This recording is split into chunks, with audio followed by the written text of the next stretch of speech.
Have you ever felt like there's a vivid fire burning inside of you, yearning to break free and illuminate your life? That, my friend, is your vibrant life waiting to bloom. Welcome to the Vibrant Life Podcast. We are here to empower women just like you to liberate that vibrant life, to live authentically, and to harness the power within. Our journey will take us through the enlightening realms of energy healing, goal setting, spiritual awakening, and so much more. We're stepping into the light of self-acceptance, of owning our power and potential. If you have been yearning to dive headfirst into the world of entrepreneurship, or awaken your spirituality, or simply make peace with yourself, your search ends here at the Vibrant Life Podcast. As we embark on this enlightening journey together, we promise to hold your hand through every step of your journey to a more vibrant life. Your adventure to true empowerment and authentic living begins here. Tap into the vibrant life you've always dreamed of. Subscribe now and join us at the Vibrant Life Podcast. Embrace your vibrant self. Until then, shine on. Shine on. Welcome to the Vibrant Life Podcast. I am Cassie. I'm the founder of the Vibrant Life Society. I am a life and productivity coach as well as a project manager by trade. And I'm Audrey. If you listened to the last episode, you know I struggled with my intro. So today I'm going to tell you that I am an energy healer, a life coach, and I'm a nurse by trade. I love that. It went so much smoother today. I love that. You nailed it. So today we're going to jump into talking about self-acceptance. I think has been a lifelong journey of most of my life not accepting who I am as a person and trying to fit in and struggling with that big time. And so it wasn't until the last few years here, we keep going back to the spiritual journey I'm on, that I finally figured out who the heck I even am. Yes. That was something I really struggled with. So yeah, I think we've both learned that, accepting ourselves in the different forms that comes across has been foundational in really living out our purpose and living authentically. And it kind of sounds like it started at the same time. My real journey into discovering who I am started when I was 28 and a new mom and single for the first time in my adult life, and was like, oh, cool, who am I? right. Who am I? And then going on this journey to figure that out and trying different things. And so we'll share some of that today. But absolutely. I love that. So we kind of want to talk about, why do you want to self-accept? What's the importance of it? Right. So some of the reasons we want to be self-accepting, it's going to enhance your mental well-being. It'll increase your resilience. It allows you to be authentic and to fulfill your life's purpose. It improves your relationships. It makes you feel empowered and self-confident. It gives you healthier coping mechanisms. Yeah, so let's relate that to my own life. I know before I really discovered who I was going into situations and trying to identify what other people needed me to be. Absolutely. It wasn't about me. It was, yes. What do you need and how can I provide for your needs? And I'll just twist myself into a pretzel to be whoever you need me to be. Yeah. And it's like, not only did no one else know me and the true me, I didn't know who I was either. Yeah. And then how do you have authentic relationships, and how do you have peace in those quiet moments when you're just like, cool, it's just me, myself, and I now. And what does that mean exactly? Because I could be this me, or I could be this me, or I could be this me. So who am I going to be in this moment? Mm-hmm. And there's no continuity. And I think it brings a lot of stress, and that pulls in the enhanced mental well-being, or the better mental health, because you're stressed all the time, trying to figure out who you are and who you're going to show up as. And what everyone else around you needs. Yes. We just kind of talked about that a little bit ago. Yeah. Is I found joy in, I'm this chameleon. I can go into any one labor and delivery room and figure out who those people are and who they needed as a nurse, and then I would show up as that person. I mean, it was a gift to those people that I could do that, but how much of myself was I sacrificing in those moments to be who everyone else needed? And it wasn't just in my job, it was in all the other relationships as well. And so that does bring a lot of self-sacrifice when you're not being your true authentic self. Yeah, and I think a lot of that was rooted in limiting beliefs, which we had talked about before, of am I worthy of love? Living in that state of unworthiness and fear of, if I truly show up as my true authentic self, is that going to be accepted? Mm-hmm. And the great thing about self-acceptance is when you love who you really are, Yes. and you are confident in yourself and have accepted every piece of yourself, you can show up to a room and say, some of these people might not like me, but that's okay. Mm-hmm. I still like me at the end of the day. That's exactly it. And there's so much peace and empowerment to that. Like walking into, I mean, it's just impacted every piece of my life. Walking into an interview, walking into a date, whatever. I'm not like getting my validation out of how other people see me. It's how I see me, and if I still like myself at the end of the day. I think that seeking validation outside of yourself is super important. It's not necessary. In fact, it can take you in a million different ways. The only person that needs to approve what you're doing or what you're feeling or how you're showing up is you. Nobody else matters. And I think it's really important for women especially to understand this self-acceptance, because we do serve so many different roles. Mm-hmm. And everyone wants something different from us. So you're showing up in your every day as maybe a mother, maybe an employee, maybe a boss, maybe you're showing up as a wife or a girlfriend or whatever you are. You play all these different roles and everyone's wanting something else from you. And if you can't show up authentically, you're constantly changing who you are, how you're showing up, and that is frankly exhausting. It is exhausting. It is. And then at the end of the day, are you happy with yourself? Are you happy with how you showed up? Are you happy with the relationships you've cultivated? How can you cultivate these amazing relationships around you if you're not who people think you are? Right. So I have this very strong memory from when I was married. I was driving down the road with my ex-husband, and I remember thinking, we were just like talking, having a conversation that it felt like we had had a million times before. And I was just like, wow, I don't like who I am when I'm with you. And that was devastating, being married, because this was years before we got divorced. But it was like, if I don't like who I am when I'm with you, do I like myself when I'm not with you? Yeah. And then that took me down a whole rabbit hole of really realizing, like, I don't know who I am. I've shaped myself around what everyone else needs. Mm-hmm. So I show up completely different when I'm having a one-on-one conversation with my ex-husband than if I'm having a conversation with my best friend. Yeah. And I think that can be okay to some degree, but if the core essence of who you are is still blanketed and hidden, then none of those relationships are really real. Mm-hmm. And that's really on me. We can say a lot about how my marriage ended, but I also didn't show up authentically. I hid a lot of my opinions, and that was all rooted in self-doubt, which is really the biggest obstacle, in my opinion, to self-acceptance. You have to overcome that self-doubt and that fear before you can truly accept who you are. Yeah, I think we should probably jump into how do you do that? How do you overcome self-doubt? It is definitely a process, but if we take things off just one bite at a time, it's absolutely doable. Yeah, so let's talk about how self-doubt can actually show up in your life. I mean, that can appear a lot of different ways. For me, it was a lot of negative self-talk. Absolutely. So, oh, gosh. putting myself down all the time. Yeah. But also a fear of failure. I spent a lot of time and energy wrapped up in perfectionism. So that's how I was so afraid of putting myself out there for the fear of rejection. And if something didn't go perfectly, how that was going to come back on me. Yeah. And that's just rooted in self-doubt. Because when you're in a place where your self-acceptance is shaky at best, anytime someone tells you you weren't good enough, oh my God, that's devastating. Yeah. Devastation. Yeah. Devastation. I laugh, but really it would have made me cry a few years ago. Yeah. You know, we talked about perfectionism a little bit, imposter syndrome. I've always wanted to be an entrepreneur, and I knew that was a calling in my life, but I've just never known like how I wanted to express that. But when I first would dive into new ventures or exploring new things, imposter syndrome hit me bad. I was like, everyone's better than me. You know, I don't know what I'm doing. I'm just out here faking it. And I think it stops you and it feeds into, these are kind of like a circle in my mind. They're all interconnected, because that's that fear of failure. It's going to keep you from putting yourself out there. And, you know, you're just kind of stuck. You're stagnant. And how do we get out of that place? Yeah. For me, I feel like it was more always feeling like I never quite fit in.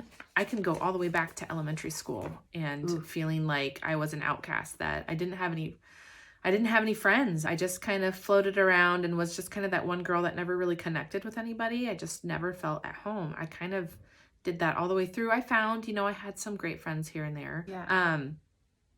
But most of my life, I think working in an industry that's full of women, always just trying to say what other people needed me to say. Like if everyone was gossipy and judgy, and if that was, that's how you got in, how people started to listen to you, as if you would talk badly about others, then I would go along with that. And I found myself feeling really icky about who I was and who was I bringing to the table. For me, that's an example of traumatic situations or rejection of myself. Okay, so we've identified areas in our lives where we were struggling with self-acceptance. We were living masked. We were showing up as different masks and putting on different masks in different situations of our lives. So once you realize that, what do you do when you say, okay, I want to start this journey of self-acceptance? Because it is a journey. It's not like I'm going to accept myself. I mean, yes, you can say that and that can be a step, but that's not a fix-all. Yeah. So how did you move from this person that you were a chameleon? How did you go from your chameleon days to showing up as your authentic self today? What were some of the steps you took? Man, again, what a journey. What was that? I believe it was recognizing the negative self-talk and realizing that negative self-talk is what was manifesting in my life. It started with simple things like, my skin, it's got all these bumps on it and it's just not very pretty and it's all red when I look at it. And it started with little things like that I realized that the power of your words manifest into what you bring to you, that energy that you bring into your life. And so it started with little things like that. I'd look in the mirror and I'd be like, okay, your skin is beautiful. It's glowing. I would kind of change the narrative. And then it changed to just recognizing if I was having a conversation, I'd be like, oh, I'm judging that person. And realizing that the judgments that I was casting on other people actually were a reflection of things that were within me, things that were on my dark side that I needed to address. And so slowly, bit by bit, I changed the narrative that was happening in my head. So you can do that with lots of things. You can do it with positive affirmations, which we've talked about that a lot. So recognizing the thought, forgiving yourself because you're human, and then replacing that thought with something different. And that's moment by moment. How many thoughts do you have in a day? You have 1 million thoughts in a day. So how do you slowly take those thoughts and change it into a better energy that you want to bring into yourself and then let you lead that more authentic life? So I think that was how I changed the narrative. But then as far as bringing my authentic self, do you have any great examples of how you brought how you changed from? I think for me, it probably started in that moment of realizing I don't like who I am. Yeah. And so it was, I'm a logical person. Everything has to be intellectualized. I have to go through it. So for me, it was sitting down and being like, okay, what don't I like about myself? What energy am I bringing? And I probably didn't even use that word because that wasn't even part of my vocabulary at the time. But why didn't I like myself? And it was because we were talking shit about somebody. And I was just like, that feels icky to me. It feels icky. And so I was like, okay, so that's an action that I don't want to feel. I don't want to feel this feeling again. So that's an action that I need to reevaluate. And then that just became a value of mine of we don't talk shit behind people's backs. That's not something that I, as an authentic person, am going to participate in. So for me, it was identifying in this moment, this doesn't feel good to me. Or anytime I would stifle my opinion with people that were supposed to be my people. So whether that be my husband at the time or with my family, recognizing it. I mean, just becoming aware of all the times that I was slipping in that mask. And I think that was kind of how I got the ball rolling. But a big piece of that was compassion, self-compassion along the way, because that's heavy when you're looking at yourself and be like, ugh, I don't like this person. Yeah. That can take you down a really dark path, or you can turn it around. But it takes a lot of forgiveness along the way. And for me, I needed to understand how I got here, what relationships got me to the place where I was at. And then I think a big piece that we need to talk about is on this journey of self-acceptance, when you show up as your authentic self, you might lose people along the way. They might not like you. And that's rooted in a big fear. I mean, there's a reason you're putting on that mask, and some of those people aren't your people. And I think you have to be okay, but the more you love yourself, the more you're going to be okay with the people that actually do fall away, because well, they weren't in alignment to begin with. They just didn't know that because I was hiding. Like, that's exactly they right. thought we were the same, and meanwhile in the back of my head I knew we weren't. And so you have to be okay letting them go. And that's something that happens with spiritual growth. As you dig closer into who you are, people will fall away, but then the best part is that new people will come into your life. Yes. And your circle might be small for a little while. My circle has been small for a few years, but now I've got Cassie in my life, which is really amazing. My circle is slowly growing, but you're calling in your vibe tribe. Yep. There's this video that I saw that was like, there was these, can you think of like that? Oh, the balls, the mathematical balls. Oh, what's that called? yeah. I don't know. But like the pendulum thing. The pendulum thing with the mathematical balls. Balls. How many times can I say that? How many times am I going to take balls out of when I edit? None. So You're going to leave it all in there. I think I will leave it all in there. So if you're watching the video, you can see me swinging the balls back and forth. But it was like, this one was resonating at a certain frequency, and the other one was resonating at a different frequency. And when you hit one, they both stayed still because they were not in alignment. And then when they had the next ball that came in and they were the same frequency and you hit the one, then they clacked back and forth. And I posted on Facebook, so if you're friends with me, you can go back and find it. But it's call in your vibe tribe. Be your authentic vibration. Studies have shown, they were looking to see what vibration is the highest frequency. They thought it was going to be love, because we are all the love vibration. That's what we are. And they thought that would be the highest frequency, but actually authenticity was a higher frequency than love was. Well, yeah, because when you can show up in a relationship and say, this is me, just bare your soul. When you have those safe relationships, I mean, they're so fulfilling. Like, our tribes might be smaller, our group of friends might be smaller, but the depth of those relationships is really what you're getting out of this work that you're doing. And a sense of safety. Yeah. A sense of safety with the people, because they've seen you, they know what they're getting up front. And you're not hiding, they're not hiding, hopefully. And so you have that deeper connection than we did before we started this journey. And neither of us are done, I wouldn't say. I mean, I definitely still have moments of self-doubt. I definitely still have moments of, letting imposter syndrome or perfectionism. I was just texting you about that earlier this week. Like, I'm putting this out there. My perfectionism is yelling very loudly in my ear. But we're push and go anyway. We're pushing forward. And that still comes out of fear and self-doubt and, thinking back to some of those times where things didn't work out the way I wanted. But I think the difference is where before, if something didn't go my way, that reflected so much on my personal value of myself. Yeah. It was a reflection of my value, where now it's like, oh, that opportunity didn't work out. Or what can I learn from it is my first inclination, instead of it taking months or years of self-recrimination to then get to that point and be like, maybe I should learn something from this. Right. Now it's like, oh crap, that failed. What can I learn from it and do better next time? And that is just, like, I can't even describe to you how amazing that feels to be in that flow instead of just exhausted. Yep. That's exactly I keep coming back to that word, but it was exhausting. It was exhausting. But the other thing I think of too is how much happier I am as a person to just know that this is who I am. This is who you're going to get. If you don't like it, that's okay.